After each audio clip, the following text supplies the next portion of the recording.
Entrevista com o professor Herbert Duchnes em sua residência, no dia 10 de fevereiro de 1999. Professor, eu vou pedir que o senhor se identifique, dê seu nome completo, sua data de nascimento e fale um pouco sobre a sua atividade profissional, sua formação. A minha família habitava Praga faz muitas gerações. É uma das cidades judaicas, das mais antigas do mundo, que se conserva até hoje. Os membros dessa sociedade falavam alemão e cultivaram as artes, a elegância, uma maneira superior de viver, superior aos paisanos, aos agricultores, vamos dizer, e se destacaram logo por um nível considerável, mas numa distância certa da nação ou da tcheca, da população tcheca. Como Praga era a capital da Tchecoslováquia, mas uma capital de segunda, porque afinal a capital principal era Viena, a sede do imperador, até o último imperador Francisco José. O Império Austro-Húngaro continha os mais diversos países com as mais diversas línguas, como Polônia, Hungria, Itália, Iugoslávia, etc. Mas a dificuldade era de administrar esse país desde o centro que falava alemão, que os países membros não falavam em geral. Assim, era necessária uma certa camada de profissionais que traduzia as ideias do imperador ou do centro de Viena em alemão para a língua e os costumes locais, regionais. Essa minha família, com outras famílias de igual porte, se incumbia desta comunicação entre o imperador e o povo da região. Porque eles falavam, desde a origem era necessário para sobreviver falar as diversas línguas, o comércio internacional, falava a língua do país, mas a língua deles era alemão. E essa sociedade sobrevivia desse jeito, e muito bem, porque era necessitado pelo imperador de elemento de ligação. Em Praga se formavam profissionais de ligação, de comunicação entre esses dois polos. Era muito bem remunerado, de uma posição social muito adequada. O meu pai, porém, que nasceu em Praga, não se dava bem com o que ele achava uma estrutura provincial, já que a sociedade de Praga se subdividiu em alemão e tcheco, eslovaco, húngaro. E cada um dessas se subdividiram em judeus e católicos. E cada um dessas se subdividiu em ricos, médios e pobres. E essa divisão incomodava o meu pai, que chegou a conhecer a Alemanha, que ele achou um campo muito aberto, acima dessas lutas chamamos regionais. E assim, ele emigrou de Praga para Hamburgo. se empregou como adido comercial no consulado da monarquia austro-húngara, porém da parte da Tchecoslováquia.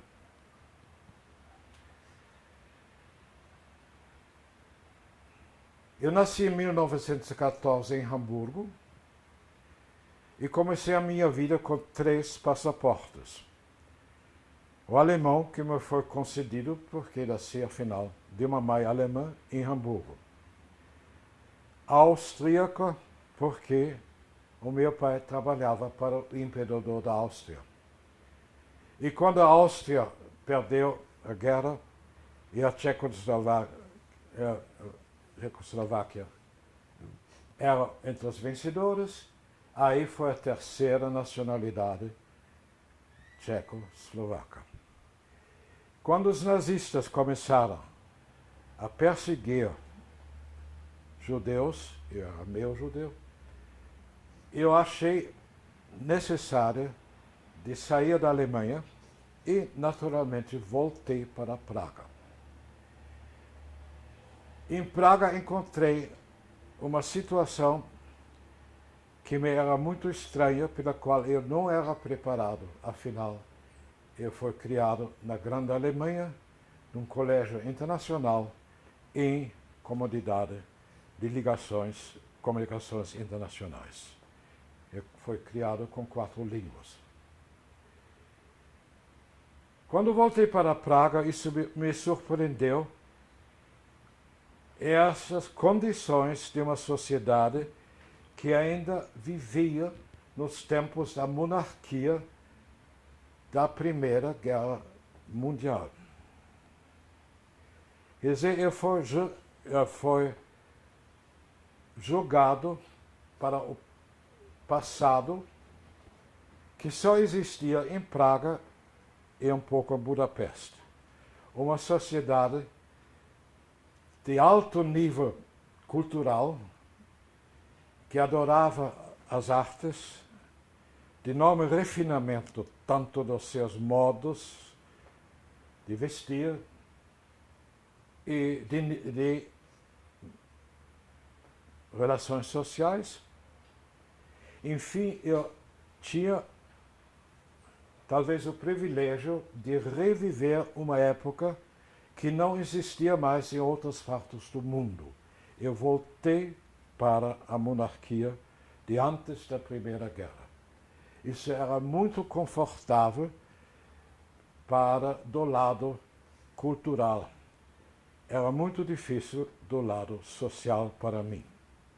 Porque esta sociedade de tantas camadas e tão restrita, para mim é uma novidade. Aí foi encontrando os jovens da minha idade, ele foi apresentado para a mais alta camada intelectual, cultural, econômica, para os filhos desta sociedade que faz gerações se dedicava à comunicação entre a nação local e o imperador. Eram os jovens intelectuais de uma herança, de uma educação, só posso dizer, de alto nível, em todos os sentidos, que muito me atraiu. Entre estes jovens, encontrava um rapaz um pouco mais moço do que eu, acho que 1 ou 2 anos, de nome Wilhelm Flusser. Havia outros, como Kafka, e outros que depois se distinguiram na vida, em geral, na diplomacia ou na vida acadêmica. Eu frequentava o círculo deles, que se reuniam para discussões, para namorar, para dançar, desfrutar da vida social, com os melhores assentos na ópera, frequentando todas as peças de teatro e teve o seu próprio jornal em alemão de alto nível. Quer dizer, uma camada como já não existia mais em outros países. Eu me senti muito bem intelectualmente, eu me senti muito estranho socialmente.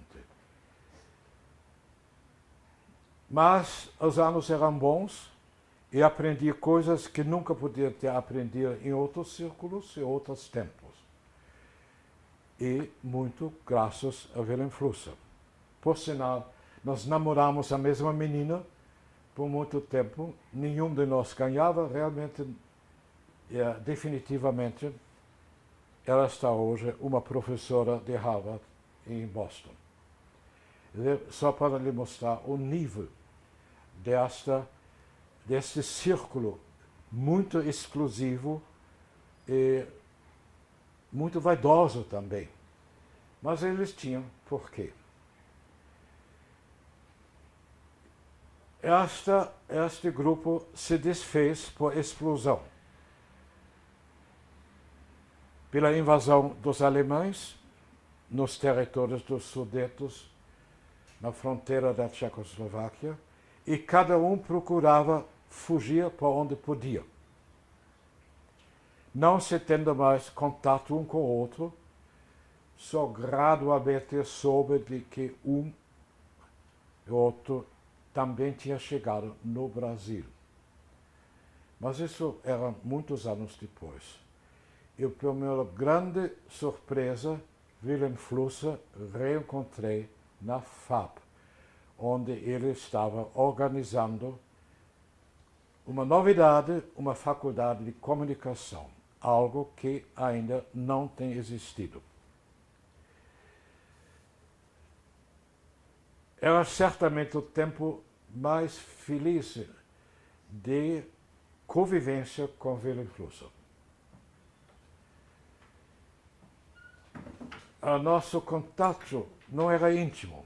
Nosso contato pousava mais na tradição deste grupo privilegiado, que agora sobrevivia em diversos locais, muitos nos Estados Unidos, naturalmente, mas outros também na Austrália, no México, no Uruguai, etc.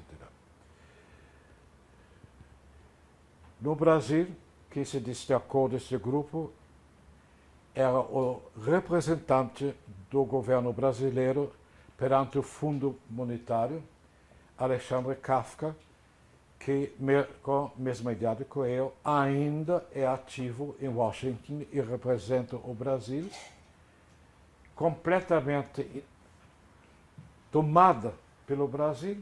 Ele foi proposto pelo Simonsen,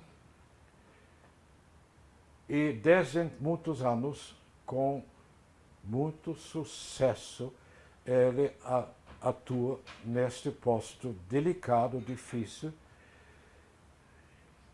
com seus atributos dessa turma de elite que serviam excelentemente bem na diplomacia, quer dizer, no relacionamento humano, em muitas línguas, em muitas culturas, com a grande experiência de convivência com outra gente, com outras civilizações e outras bases. Quer dizer, o preparo de Praga se mostrou extremamente útil e feliz em países que não eram países da nossa origem, mas que permitiam a ascensão diplomática, a ascensão profissional a gente como Flusser e como Kafka. Eu também sou produto deste grupo, já que consegui uma professura proposta e depois aceito pelo presidente da República, que me atribui o título de professor e com todos os poderes para atuar na FAP. Quer dizer, era realmente uma camada privilegiada. O Flusser no primeiro grande entusiasmo dele, ele era um homem de uma disposição de entusiasmo, de diminuição dos possíveis obstáculos. O entusiasmo sempre levou ele acima de qualquer medo de obstáculos, enquanto era neste nível. Porém, ele tinha um medo profundo de ser preso pela então ditadura no Brasil, de ser jogado num campo de concentração, de ser torturado. Ele diz que são um covarde físico, eu não aguento nenhuma tortura, eu vou ceder o que quiser, eu vou dizer o que eles querem, eu não posso continuar na USP porque eu não tenho a personalidade a resistir. Já que o pai dele parece que morreu no campo de concentração, outros membros deste clã, diversas gerações, que da minha família morreram 13 pessoas em Praga, só para lhe dar uma ideia até que ponto esta exterminação dos nazistas agiu. Então, o medo do Flusser era compreensível. Ele exagerou, talvez, aqui não era a Alemanha, mas a história dele incluiu o pavor, o medo especialmente físico. Enquanto ele ainda não estava sob esta mira, sob essa sombra de uma prisão, ele tentava montar a primeira faculdade no Brasil de comunicação, sem dificuldades que eu saiba. O meu primeiro contato foi utilizado para uma colaboração que, por sinal, ele sugeriu. A colaboração é o seguinte: como eu leciono com os filmes que tirei nas minhas muitas viagens pelo mundo, tenho uma coleção de 300 filmes que eu uso como documentário nas minhas aulas, que eu tirei, portanto, a minha aceitação à base desses filmes é completa. A minha credibilidade é completa porque eu tirei os filmes onde eu pessoalmente estive, portanto a minha opinião é genuína. O Flusser gostava muito desses meus filmes, que especialmente um filme onde eu focalizava a religiosidade, hoje, e começava com o Deus dos Americanos, os arranha-céus, e passava depois para uma arte abstrata, vindo da Itália, onde eu enxergava a opinião de padres do Vaticano, etc. E foi esse o ponto de partida para uma discussão que se torna veemente em cada aula. Ele convidava um terceiro professor, Braga, da própria fundação, sociólogo, e eu iniciava a aula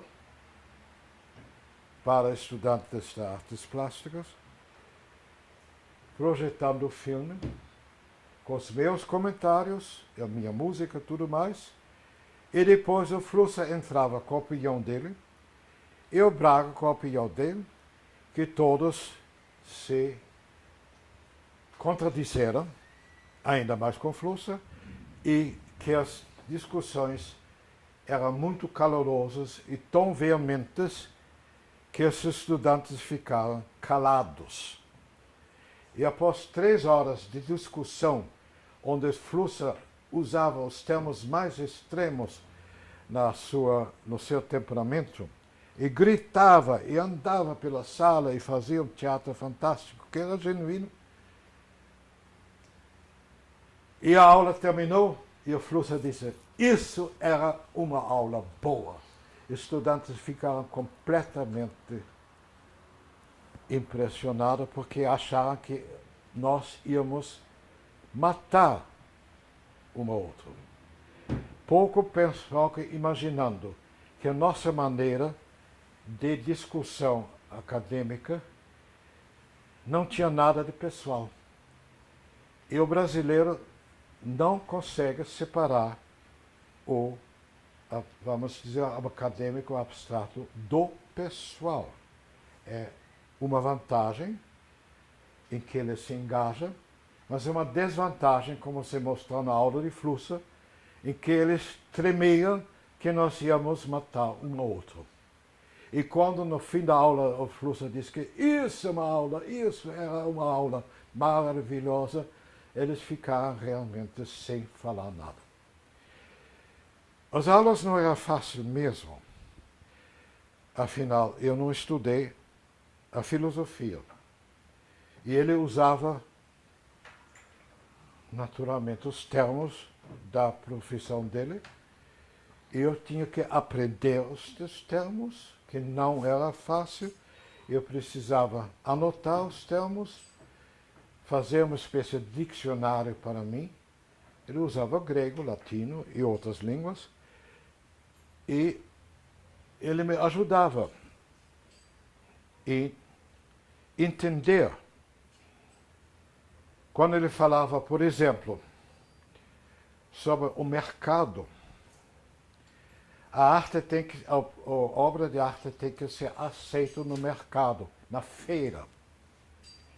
Eu imaginava o artista oferecendo o produto dele numa feira, até entender que isso era uma maneira de se expressar, que se uma arte não é compensado por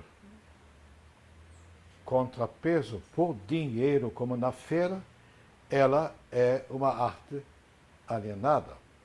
Que a arte grega, por exemplo, que não tem censura, tinha esse tipo de autocensura. A arte, quando aceita, era pela praça, até compensado, o artista afinal tem que pagar as contas, compensado por dinheiro, o mercado. Essa arte figurava entre a arte aceitável.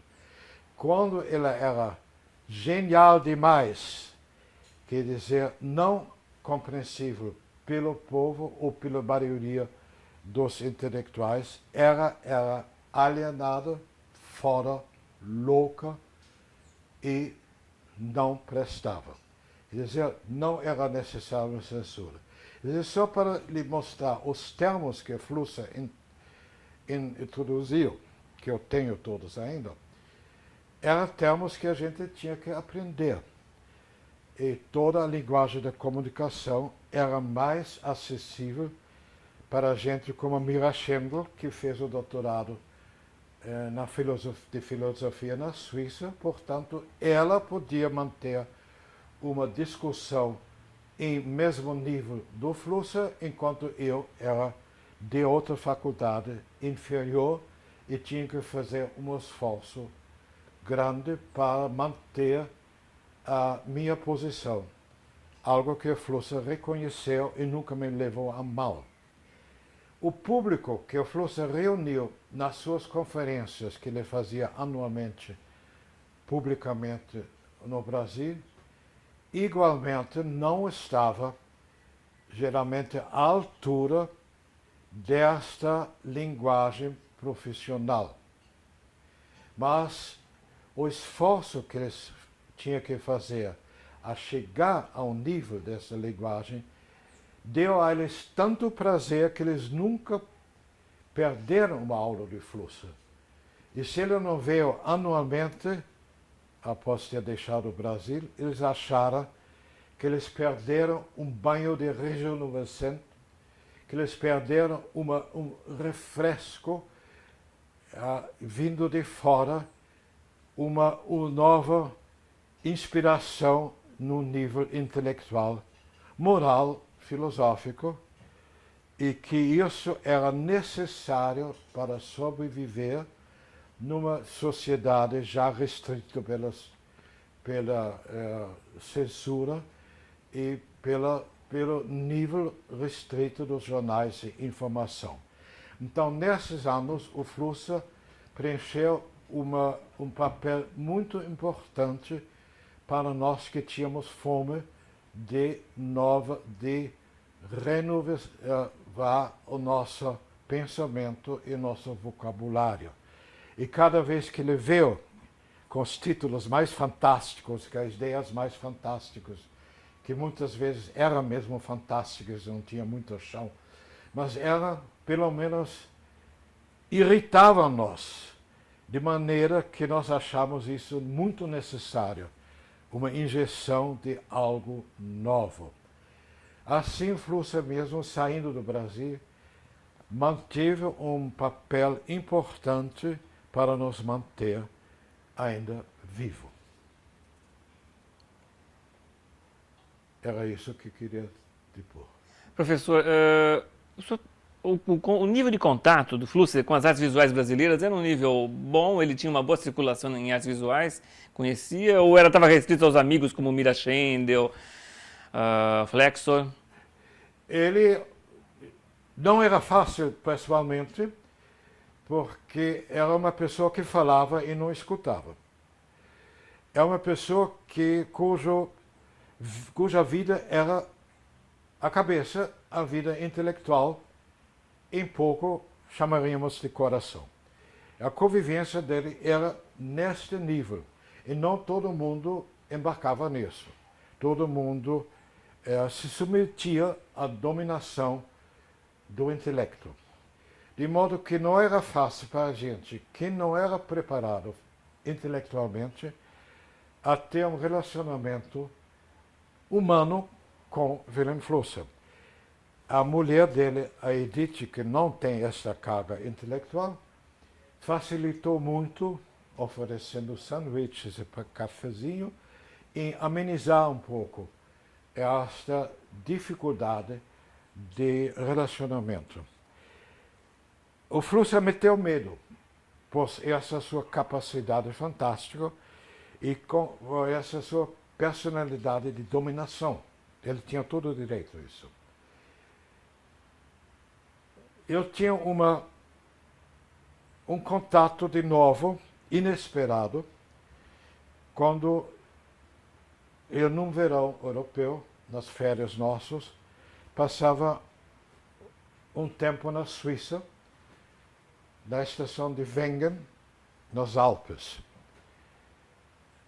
E um dia me falaram, olha, amanhã vem o professor Flusser passar também umas semanas em Wengen.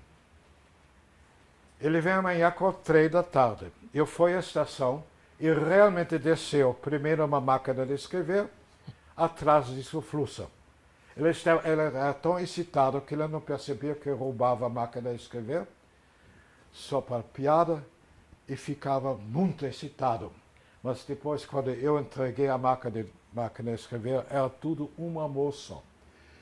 De modo que toda tarde ele passava, ele morava num outro hotel, e nosso hotel, que tinha um terraço, e ele com a sogra dele tomava seu café com bolo no nosso terraço, em que nós tivemos as mais animadas discussões, e aquele medo da cabeça intelectual foi muito abrandado pela sua maneira gentil, às vezes infantil, de prazer do bolo de Chantilly e da Bela Vista e das moças suíças, etc. Quer dizer, aí o lado humano que ele não usava ou escondia o que eu não conhecia, porque não tinha contato assim familiar, foi descoberto, redescoberto por mim. E eu fui muito grato de um homem de uma capacidade genial não ser classificado desse jeito, só com cabeça quente, mas com alma fria. Não era isso. Ele simplesmente não achava em primeiro plano esse relacionamento baseado em clichês triviais, etc., que nós usamos para facilitar o relacionamento humano. De modo que concentrava-se tudo nessa sua cabeça.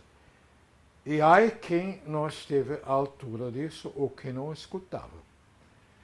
Então isso era a dificuldade, mas que eu depois podia, felizmente, compensar, na minha opinião, por esse encontro, por acaso, pelo menos 15 dias, no sol, no terraço da Suíça, nos Alpes de Wengen. O jovem Flúcio, o adolescente, já tinha esse temperamento?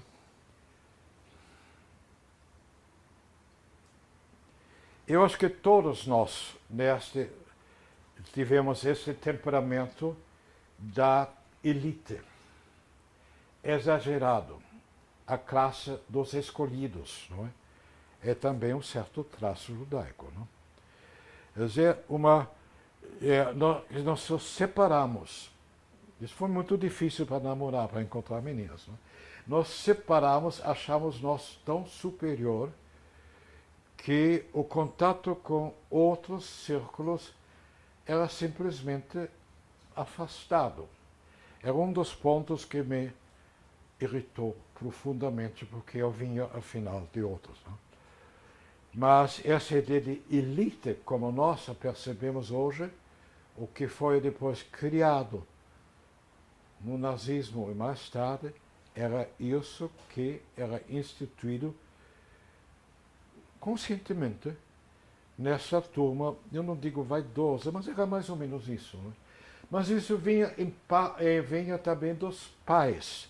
Quando diz que essa sociedade se dividiu, subdividiu, em judeus e não judeus, e entre eles todos em ricos e pobres, então todo mundo conhecia mais ou menos o depoimento de imposto de renda das famílias e tratava de não travar relações com alguém de uma renda inferior. Quer dizer, os mães tentavam afastar as filhas de rapazes que vinham de uma classe de renda inferior. Quer dizer, a elite foi até esse ponto, odiavam, né?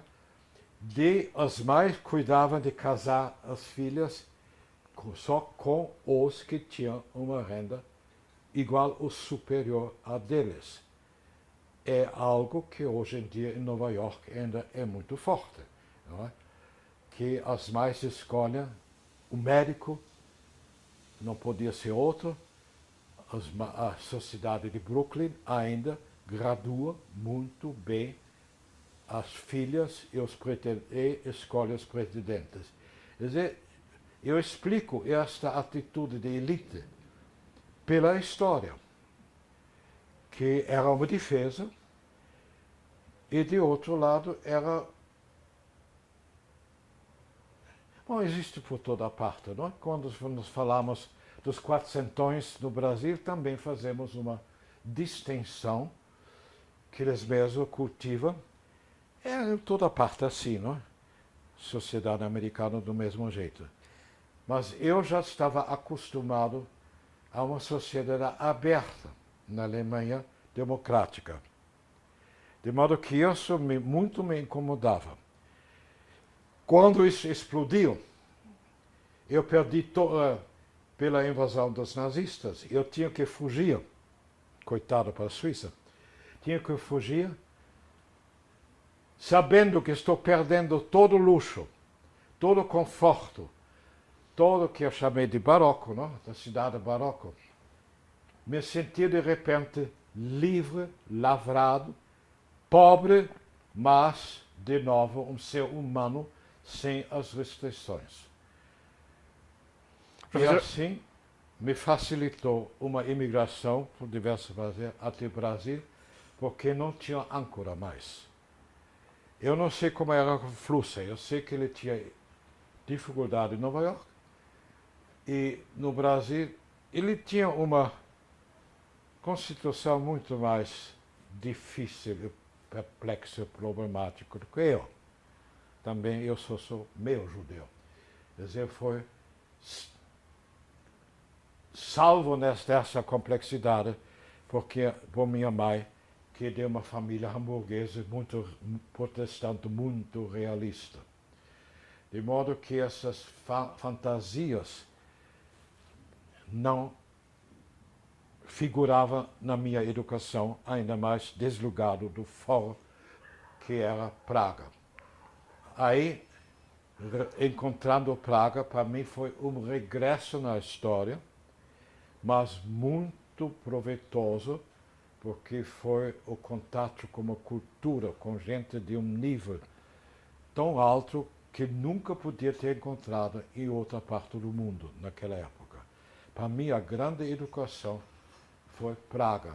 E aí o Flusser colaborou nesse sentido, com as restrições que digam, não?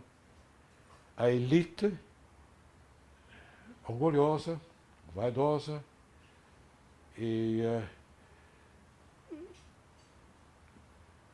difícil de deixar entrar outra gente.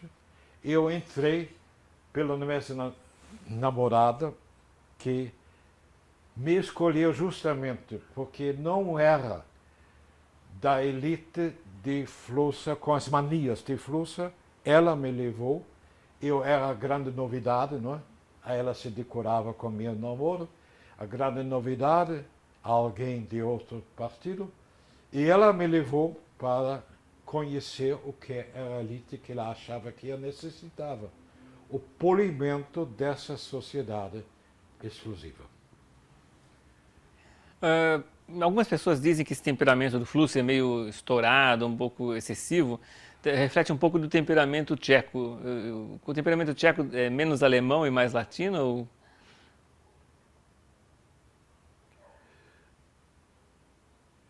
Este estouro realmente era a favor da ideia.